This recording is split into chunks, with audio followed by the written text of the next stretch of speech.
ఇదివరకు జగన్ అధికారంలో ఉన్నంత వరకు వెంటాడి వేటాడింది రఘురామకృష్ణరాజు సొంత పార్టీ ఎంపీనే.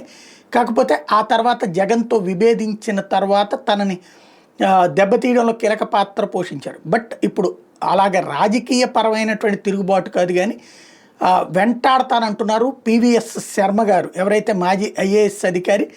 తాజాగా ఆయన వరుసపెట్టి పవన్ కళ్యాణ్ని టార్గెట్ చేస్తున్నారు. ఉపాధి పథకం కింద ఇవ్వాల్సిన బకాయిలు ఎప్పుడు చెల్లిస్తారు పవన్ కళ్యాణ్ గారు అంటూ ఎమ్నరేగా స్కీమ్ పథకం కిందన బీద కుటుంబాలకు ఇవ్వాల్సింది 2100 కోట్ల రూపాయల క్యాష్, 730 కోట్ల రూపాయల సరుకులు ఇవ్వాలి.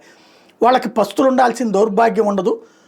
మంత్రిగా అది మీ బాధ్యత, రోజు గుర్తు చేస్తూనే ఉంటాను. ఇవాళకి ఆ డబ్బులు బకాయిలు చెల్లించాల్సిన 18 రోజులైంది, ఈ రోజు వరకు చెల్లించలేదు అన్నట్టు.